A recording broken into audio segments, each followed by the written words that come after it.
What if I told you that a single, almost throwaway remark, spoken in a matter of seconds, managed to expose one of the most serious internal tensions inside today's Republican Party, not through scandal, not through a controversial vote, and not through some leaked document, but because, for the first time in a long while, even Donald Trump's most reliable institutional shield could no longer fully play along. This didn't unfold in private meetings or quiet backroom conversations. It didn't spread through anonymous sources or strategic whispers. It happened live, on camera, in real time. Donald Trump confidently announced a plan that, in legal terms, simply does not exist. And instead of rushing to defend him the way he almost always does, Speaker of the House Mike Johnson paused. He hesitated.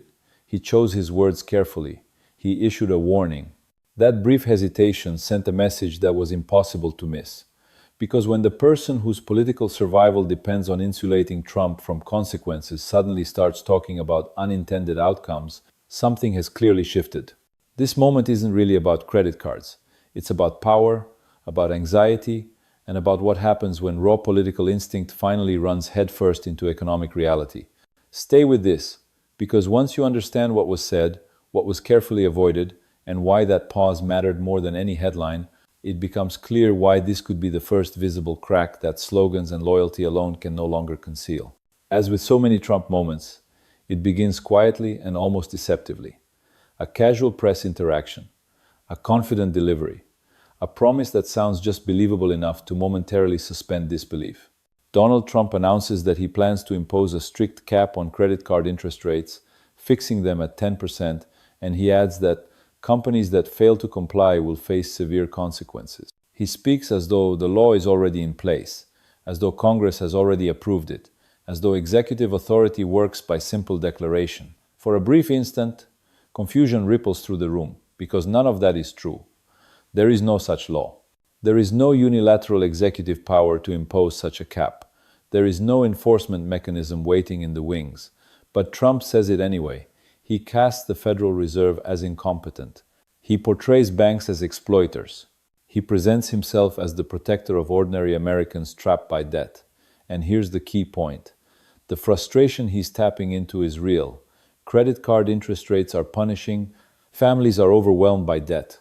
Many people don't realize they're paying interest rates approaching 30%. That pain is genuine. But the real question isn't whether the problem exists. The question is why Donald Trump, a figure whose political career has been deeply intertwined with Wall Street donors, billionaire backers, and corporate lobbying, is suddenly positioning himself as a crusader for consumer protection. That's where the narrative takes an unexpected turn. Instead of immediate pushback from Democrats, the first visible resistance comes from inside Trump's own party, specifically from Mike Johnson. Johnson is someone whose political survival strategy has long been built on disciplined silence and careful obedience. His leadership style is defined less by bold statements and more by strategic invisibility. Throughout his tenure, he has gone out of his way to avoid even the appearance of disagreement with Trump. And yet, when asked directly about the proposed 10% cap, Johnson does something unusual. He doesn't echo Trump's words. He doesn't nod approvingly. He doesn't rush to defend the announcement. Instead, he explains process. He talks about legislation. He mentions the need for consensus. He raises concerns about unintended consequences. In Washington, that kind of language is rarely accidental. What Johnson is effectively saying, as politely and indirectly as possible, is that this idea hasn't been thought through. There is no concrete plan, there is no clear legal path, and there is no real appetite in Congress to turn this declaration into law. That moment matters far more than it may initially appear, because it exposes a growing divide within the Republican Party between Trump's improvisational style of politics and the quiet panic of institutional leadership. Trump governs by announcement. Leadership governs by containment. Trump throws out sweeping ideas designed to dominate the news cycle. Leadership worries about donors, financial markets, and political backlash. This is one of the first times that gap becomes visible on camera. Johnson tries to walk a careful line. He praises the intention of lowering costs for consumers, but distances himself from the mechanics of actually doing it. He warns that banks could pull back on lending. He cautions about negative secondary effects. This isn't open rebellion, but it is doubt expressed publicly. And in a movement built on unwavering loyalty, even measured doubt carries real weight. Once someone in Johnson's position signals limits, others notice whether they admit it or not. This moment hits with extra force because of everything surrounding it.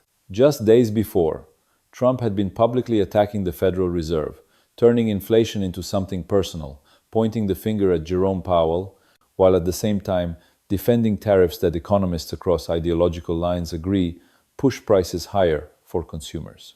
Now, suddenly, he's floating a fix that sounds populist on the surface, one that claims to bypass Congress entirely. The contradiction is hard to ignore. Trump wants to blame institutions while acting as if he can regulate markets without actually regulating them. He wants a villain that isn't himself. He wants a headline that sounds like it's on the side of working people.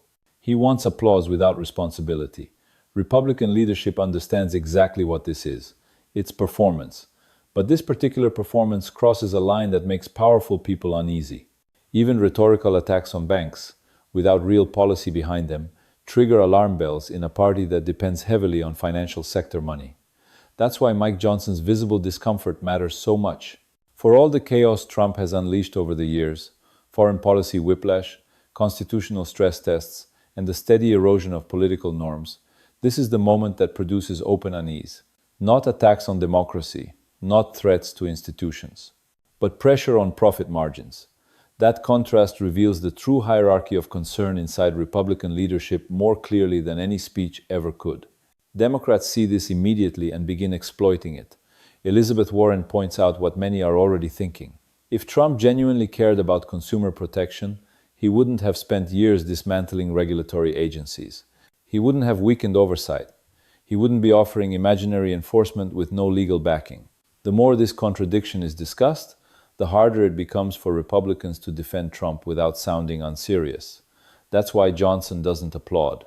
Applause would imply commitment. Commitment would require legislation. Legislation would mean confronting donors. So instead, Johnson does what leaders do when they're cornered. He praises the goal, questions the method, and warns of consequences. In doing so, he unintentionally reinforces one of the central critiques of Trump's presidency: impulse over governance, spectacle over structure. As Trump takes this message on the campaign trail and folds it into a broader economic pitch, the tension only increases. Voters are no longer responding to slogans the way they once did. They're responding to lived experience: higher rent, more expensive groceries, mounting debt. And when rhetoric collapses under even light scrutiny, hesitation becomes visible. By this point, the story has moved far beyond credit cards. It's about a party that governs by avoidance, a president who governs by declaration, and a speaker who, for the first time, allowed it to show that even he can't pretend every idea is brilliant. That's where this really begins. What makes Mike Johnson's hesitation so meaningful isn't what he said, but what he couldn't bring himself to say. He couldn't say, "Yes, the president can do this." He couldn't say, "Congress is ready to act." He couldn't say, "This is real policy." Instead, he did something far more revealing. He translated Trump's declaration back into reality. And in doing that, the illusion fell away. In Washington, there is a fundamental difference between an idea and a plan. Trump lives almost entirely in the first category. Congress is forced to operate in the second. For years, Republican leadership tried to bridge that gap by pretending Trump's instincts were policy waiting to happen. That strategy is now breaking down because the stakes are no longer theoretical. The economy is no longer an abstract concept. Inflation isn't just a talking point. Debt isn't hidden. People feel it every time they swipe a card, fill up their gas tank, or open a bill. That's why Trump's announcement struck such a nerve. On the surface, it sounded populist, almost like something you'd expect from the political left. A cap on credit card interest rates is popular because people genuinely want it. But beneath that surface lies a contradiction so sharp that even loyal allies can't ignore it. Donald Trump has never governed as an opponent of banks or Wall Street. His record is defined by deregulation, by rolling back consumer protections, and by appointing industry insiders to oversee the very sectors they once represented. So when he suddenly presents himself as a defender of borrowers against lenders, the question becomes unavoidable. Is this policy or is this panic? Mike Johnson's response strongly suggests Republicans already know the answer. He doesn't attack the idea head-on. Instead, he reframes it as theoretical. He talks about studying it. He mentions experts. He speaks about exploring options. In Washington, that's the polite way of saying this is not happening. And that matters because it reveals a new dynamic inside the GOP. Trump may still dominate the microphone, but he no longer fully controls the machinery. And the distance between those two things is growing. For a long time, Trump's approach worked because the conditions allowed it to. Low inflation helped hide policy confusion. Financial markets absorbed chaos without immediate collapse. Voters were split on what mattered most, which gave improvisation room to survive. That space is gone now. The economy has become the central issue. And economic policy does not tolerate guesswork. Markets don't respond to vibes. Banks don't change behavior because of speeches. Institutions don't move simply because someone sounds confident. They move when laws change. Mike Johnson understands this reality, and that's why he keeps returning to the phrase unintended consequences. That phrase isn't casual, it's a warning. What he's really saying is that if something like this were actually implemented, credit would tighten, lending would shrink, risk would shift elsewhere, and the very people Trump claims to help could end up worse off. That doesn't mean Johnson is suddenly a champion of borrowers. It means he understands second-order effects, and Trump doesn't. This is the core tension now pulling at the Republican Party. Trump's politics are emotional and immediate. Leadership's fears are structural and long-term. Trump wants applause today. Leadership wants survival tomorrow. Pressure is coming from every direction. Donors are uneasy. Markets are jumpy. Polls show that cost of living anxiety dominates voter concerns. Republicans know that if they enter the next election cycle without a credible economic plan, cultural messaging alone won't save them. That's why Johnson's pause mattered so much. It wasn't an act of defiance. It was an act of damage control. If Johnson had fully endorsed the idea, he would have owned it. And once Congress owns an idea, donors demand details, lobbyists push for carve-outs, and financial institutions expect reassurance. Johnson wasn't ready to open that door. So instead, he quietly closed it. This marks the beginning of a new phase in Trump's political world. Not open resistance, not rebellion, but containment. Leadership trying to slow him down without confronting him directly. Trying to translate his declarations into something manageable. Trying to keep the system intact while pretending everything is under control. Containment, however, has limits. Trump doesn't respond to hesitation by moderating his tone. He escalates. When he senses doubt, he pushes harder. When he senses resistance, he lashes out. That's what makes this moment so risky for Republicans. Visible hesitation invites retaliation. But punishing Mike Johnson would only make the problem more obvious. Johnson isn't a backbencher, he's the Speaker of the House. And the fact that even he is choosing his words so carefully tells you how much strain is building behind the scenes. This isn't the first time Johnson has found himself in this position. Recently, he's also had to quietly distance himself from Trump's more extreme foreign policy musings, from offhand comments about territorial expansion, from hypothetical actions that would cause immediate international fallout. Each time, Johnson responds the same way, wrapping disbelief in reassurance, signaling that no serious policymaker is actually considering these ideas. The problem is that Trump is a serious policymaker in this context. He's the president, and that contradiction is becoming harder to hide. What Johnson is really communicating, without ever stating it directly, is that Trump's words no longer automatically translate into action. That used to be one of Trump's greatest strengths. Now it's turning into a weakness. Once voters realize that many promises aren't real, aren't enforceable, aren't planned, and aren't supported, the spectacle loses its power. People don't just want anger, they want outcomes. And this is where Democrats sense an opening. They're not attacking the idea of lowering interest rates. They're attacking the emptiness of Trump's execution. Elizabeth Warren doesn't dismiss the concept. She highlights Trump's record. She points out that he's had years to pursue meaningful consumer protection and chose not to. She notes stalled housing legislation, weakened regulatory agencies, and a pattern of replacing policy with rhetoric. That's a strategic move because it shifts the debate away from ideology and toward competence. And competence has always been Trump's weakest ground. Trump prefers to focus on villains. Democrats focus on mechanisms. Trump says, "I'll fix it." Democrats ask, how? When Republicans like Mike Johnson start quietly echoing that question. Even in cautious language, the entire dynamic changes. The conflict is no longer Democrats versus Trump. It becomes reality versus performance. And that's a battle Trump has always eventually lost. The economy doesn't respond to blame. Debt doesn't care who gets insulted. Interest rates don't fall because someone demands they should. Mike Johnson understands this, which is why he leans so heavily on process, on legislation, and on consequences. That's why he didn't clap, didn't cheer, and didn't rush to validate the announcement.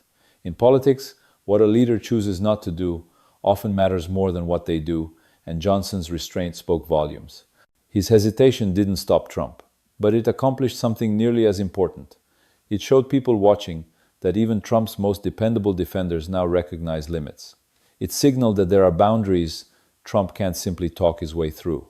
Governing requires more than confidence, and once that realization takes hold, it doesn't fade easily. What gives this moment lasting weight isn't the technical debate over credit cards or even Johnson's careful wording. It's the psychological shift it reveals. Voters often sense these changes before politicians openly acknowledge them. This wasn't a revolt. It was something more unsettling. It was hesitation. And hesitation is corrosive inside a movement built on certainty. For years, Trumpism has relied on a simple governing belief. Confidence equals competence. If Trump says something forcefully, it must be true. If he announces it publicly, it must be happening. If he declares victory, the details are irrelevant. That formula worked when consequences felt distant. It doesn't work when people are opening credit card bills, paying rent, and watching their savings shrink. Economic pressure changes everything. Voters may tolerate chaos when it feels abstract. They stop tolerating it when it directly affects their finances. That's why Trump's improvisational style is colliding with reality now. Economic policy is unforgiving. You can't declare interest rates lower. You can't threaten inflation away. You can't intimidate markets into compliance. The people who understand this best aren't commentators or activists. They're institutional leaders like Mike Johnson, whose role is to prevent panic, reassure donors, and keep the system from destabilizing. That's why his words were so measured. He wasn't trying to embarrass Trump. He wasn't trying to oppose him. He was trying to limit damage. And containment is a form of fear. That fear comes from multiple directions. Fear that Trump's words are creating expectations Congress can't meet. Fear that donors will react. Fear that markets will respond. Fear that voters will notice the growing gap between promise and reality. This isn't the language of confidence. It's the language of emergency management. The most telling part is that Johnson didn't reject the idea outright, because rejection would require confrontation. Instead, he buried it under layers of process, study, consensus, secondary effects, and complexity. That's how Washington quietly kills ideas without ever saying no. And people noticed. You could hear it in the pauses after his answers. You could sense it in the careful phrasing. You could see it in the way he avoided committing to anything concrete. That moment pierced the illusion Trump depends on. His brand is built on the belief that when he speaks, the party follows. When he announces, institutions move. When he decides, things happen. Johnson's hesitation suggested something very different. Not this time. That message travels far beyond one press interaction. It tells donors that Congress isn't fully aligned. It tells banks this is rhetoric, not regulation. It tells voters that promises may evaporate when they meet reality. Once voters internalize that idea, Trump's greatest strength, his image of decisiveness, starts to work against him. Decisiveness without delivery begins to look like recklessness. And recklessness is not reassuring to people worried about their financial stability. This is why tension inside the Republican Party feels so intense right now. They're trapped between a leader who thrives on performance and an electorate demanding preparation. Cultural outrage can dominate attention, but it can't lower interest rates. Blame can energize supporters, but it can't stabilize prices. Confidence can generate applause, but it can't replace policy. Mike Johnson understands this, which is why his instinct was caution rather than celebration. And that caution is spreading. You can hear it in how Republican leaders now discuss tariffs, with less bravado and more defensiveness. You can hear it in how they talk about the Federal Reserve, careful not to fully embrace attacks. You can hear it in how they address economic pain, offering concern without concrete solutions. This is what a party sounds like when it knows there's a problem but doesn't know how to solve it. They can't confront Trump directly without risking backlash from his base, and they can't fully embrace his ideas without risking real-world consequences. So they hedge, and hedging isn't leadership. That's why this episode extends far beyond its immediate policy context. It exposes a party ruled by avoidance, a presidency driven by impulse, and an economy that remains indifferent to both. As Trump continues to campaign through bold declarations, the friction will only grow because every new promise creates another moment where someone like Mike Johnson is forced to translate fantasy into feasibility. And each time that happens, the illusion weakens a little more. Voters aren't naive. They recognize when arguments don't add up. They notice when leaders speak in circles.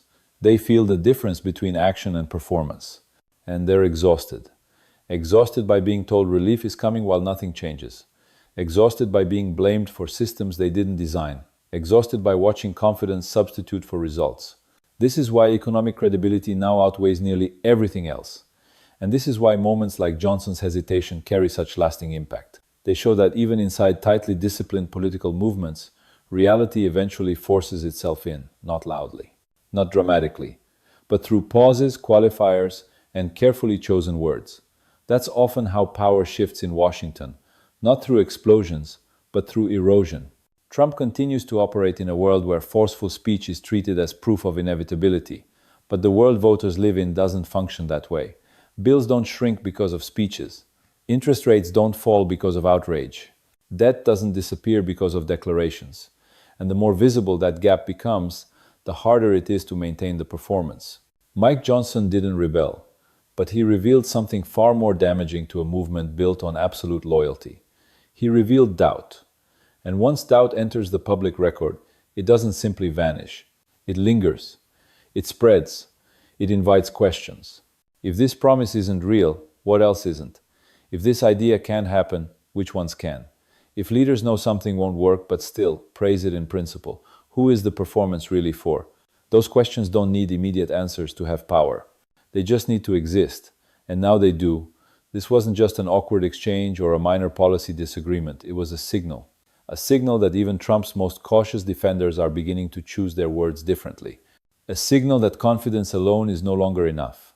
And a signal that the fractures inside the Republican Party are no longer coming solely from external pressure. They're forming quietly within, not through confrontation, but through hesitation. And in politics, that's often how the most significant shifts begin.